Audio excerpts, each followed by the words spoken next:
వృషభ రాశి. ఈ వృషభ రాశి వారికి ఈ విశ్వావసునామ సంవత్సరం ప్రొఫెసర్ డాక్టర్ మొలగూడి సత్యనారాయణమూర్తి నేను మీకు ఉగాది శుభాకాంక్షలు తెలియజేస్తున్నాను. దీంట్లో ముఖ్యంగా ఈ వృషభ రాశి వారికి ఉగాది 2025 సంవత్సరంలో ఆదాయం 11, వ్యయం 5గా ఉంది. అలాగే అవమానము 3 ఉంది, రాజ్యభూజం 1 ఉంది. కాబట్టి మనకి ఆదాయం చాలా బాగుంది. వృషభ రాశి వాళ్ళందరికీ కూడా కష్టాలు కంటే కూడా సుఖాలు, సంపదలు వీళ్ళకి చాలా బాగున్నాయని మనం చెప్పాలి. అలా విధంగా అవమానాలు చాలా ఎక్కువగా కనబడుతున్నాయి.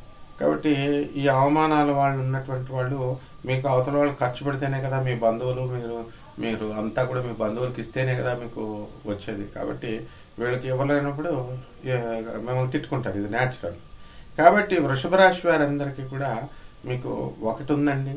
మరి ఇప్పుడున్నటువంటి గ్రహస్థితి రీత్యా మరి జూన్ నెల లోపల ఒక స్త్రీ వలన మీరంతా కూడా అవమానాలు పడాల్సినటువంటి సమయం ఉంది. కాబట్టి జాగ్రత్తగా ఆ స్త్రీలతో వ్యవహారం చేసుకునేటప్పుడు చూసుకోండి.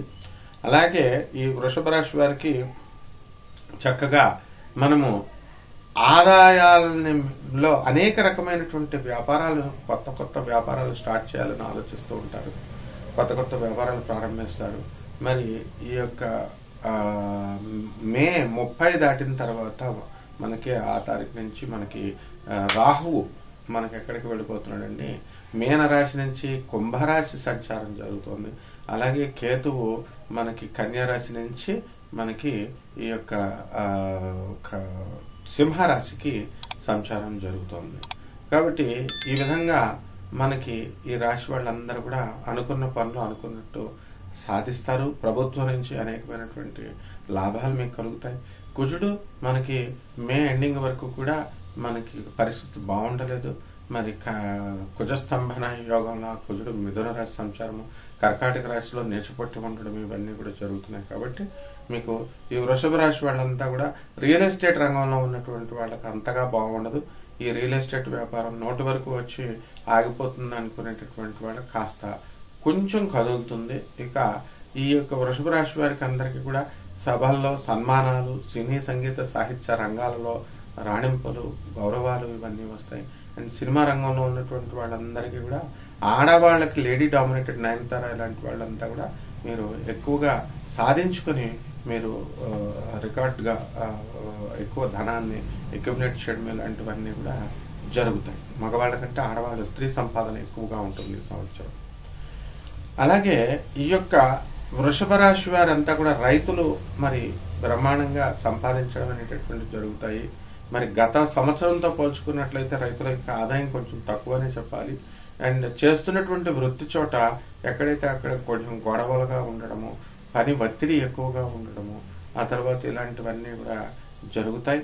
ఈ వృషభ రాశి వారు మరి విద్యార్థుల దగ్గరికి చూసుకున్నప్పుడు ధనస్థానంలోకి మనకి ఈ యొక్క గురుడు మే 30, 2025 సంవత్సరం తర్వాత రావడం వల్ల విద్యార్థులంతా కూడా మరి బాగా చదువుతారు.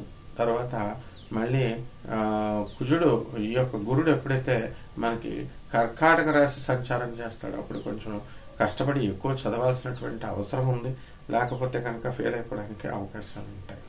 ఈ విధంగా ఈ వృషభ రాశి వారు అనేకమైనటువంటి అత్త కోడళ్ళ గొడవలు అనేటటువంటివి జరుగుతున్నాయి.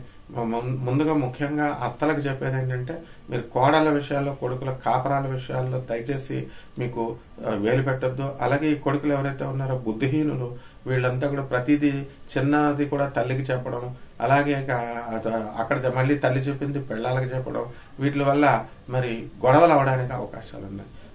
మరి ఒక అత్తగారైతే అంటోందనమాట, ఏమని ఇక మనం అంత తేలిగ్గా పంపించకూడదు, వాళ్ళ చేత పెళ్లి కూతురు తండ్రి చేత తండ్రి చేత పేపర్ల మీద సంతకాలు పెట్టించుకోవాలా.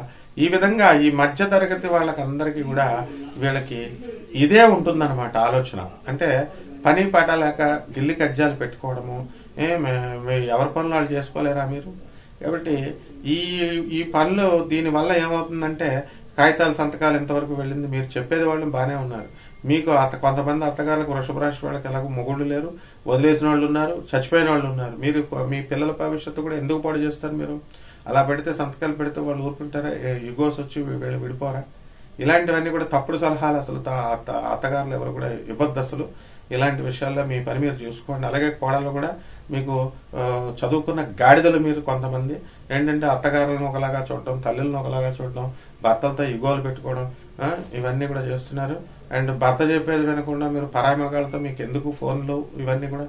రీసెంట్ గా నాకు ఒక ఫోన్ వచ్చింది, మా పెళ్ళం అక్రమ సంబంధం బయటపడిందండి అని ఫోన్ చేశాడు. అయితే వీడు అడుగుతున్నాడు, వీడొక పెద్ద నాటకాలు రాయడు అనమాట. గురుగారు పంపించేస్తే వాడు దుబాయ్లో ఉంటాడండి, చదువుకున్నాడండి, లా చదువుకున్నాడు, అక్కడికి పంపించేస్తే ఈ మా పెళ్ళం కాపురం మంచిగా ఉంటుందా, ముందు నీ సంగతి చూసుకోరా అంటే లేదు కదండి, పంపించేసిన తర్వాత బాగుండాలి, 12 సంవత్సరాల పిల్లలు ఉన్నారు మళ్ళీ వీళ్ళకి. కాబట్టి ఇలాంటి పిచ్చి పిచ్చి వేషాలు వేయొద్దు. వేయడం కాకుండా మీరు మిగతా పిలక పట్టుకున్న జ్యోతిష్కులను అడిగినట్టుగా నన్ను కన్సల్ట్ చేయకూడదు మీరు. ఎందుకనంటే ఒక పద్ధతి ప్రకారం నడుచుకోండి. పద్ధతి ప్రకారం మీ జీవితాన్ని చక్కదిద్దుకోవడం కోసం జ్యోతిష్యం అనేటటువంటిది మీకు శాస్త్రం ఇవ్వబడింది. అందువలన చక్కగా ఈ వృషభ రాశి వారికి అన్ని విధాలుగా బాగుంది. ఈ యొక్క ఉద్యోగాల విషయాల్లో కూడా ప్రమోషన్స్ రావడం ఇవన్నీ కూడా ఉన్నాయి. ఇంకేం కావాలి మీకు చెప్పండి. అందుకని పరిహారాలు ఏమిటంటే ఈ వృషభ రాశి వారికి కుజుడు బాగుండలేదు కాబట్టి కుజ జపం చేసుకోండి, కుజ స్తోత్రాలు చదువుకోండి. కుజుడికి కిలోంపావు కందుల్ని ఈ యొక్క ఎరుపు రంగు వస్త్రాలు ఇచ్చి పేద బ్రాహ్మణులకి మంగళవారం నాడు ఉదయం 9 గంటలకు మీరు దానం చేసుకోండి. అలాగే దశమహావిద్యల్లో ఒకటైనటువంటి మరి ఈ యొక్క భువనేశ్వరి అమ్మవారి యొక్క హోమాన్ని మీ ఇళ్లలో జరిపించుకోవడం ద్వారా బ్రహ్మాండంగా మీకు ఉంటుంది. కాబట్టి ఈ నవగ్రహాల చుట్టూ తిరగండి, నవగ్రహ ప్రదక్షిణం చేసుకోవడం, భౌమాయ నమః అంటూ చక్కగా కందుల్ని కుజుడి మీద వేసుకోండి. ఈ విధంగా చేసుకోవడం ద్వారా బ్రహ్మాండంగా మీకు ఈ భవిష్యత్తు ఉంటుంది. శుభమస్తు. ఫ్యాన్